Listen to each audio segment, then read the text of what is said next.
les élèves, voici un problème. Vous avez 4 questions. Donc je vous laisse traiter cet exercice. Vous lisez bien, vous rédigez bien. On se retrouve ensuite pour la correction.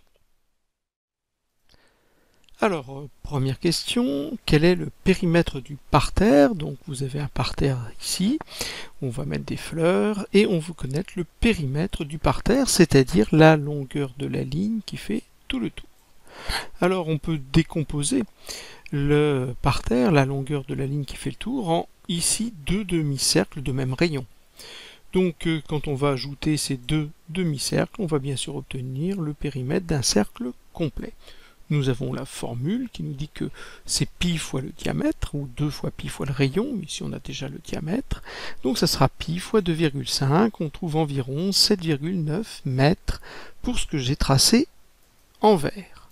Maintenant pour le périmètre du parterre, il me manque les lignes droites ici et là. On va donc les ajouter, 3,5 et 3,5. Au total, on trouve 14,9 mètres pour faire tout le tour, c'est-à-dire le périmètre. J'ai bien arrondi au dixième. Le périmètre du parterre est d'environ 14,9 mètres. Deuxième question, question petit b. Quel est l'aire maintenant du parterre? Alors, on va devoir calculer l'aire de tout ce qui est à l'intérieur, la surface, là ici.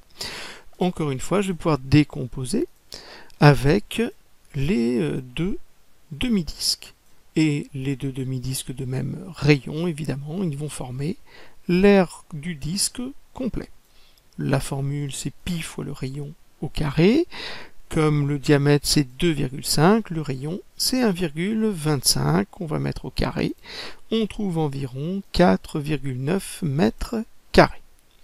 Il me manque ensuite l'aire de la partie qui est entre les deux, c'est-à-dire d'un rectangle que j'ai mis en vert. La formule, c'est longueur fois largeur, donc pour nous, 3,5 fois 2,5. On obtient 8,75 mètres carrés. Pour avoir l'aire totale, je vais donc ajouter 4,9 et 8,75.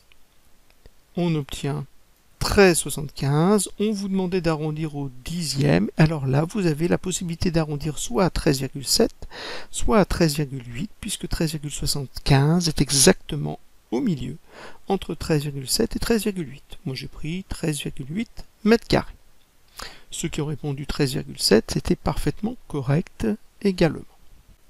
Donc, on peut conclure que l'aire du parterre est d'environ 13,8 mètres au carré. Deuxième question, combien de sachets de graines faut-il?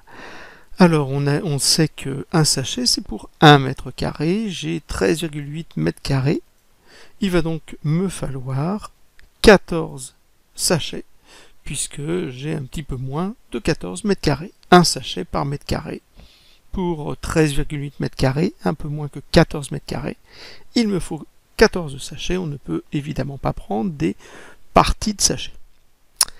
Troisième question, maintenant on veut mettre une bordure en pierre tout autour du parterre. Donc ça correspond à notre périmètre.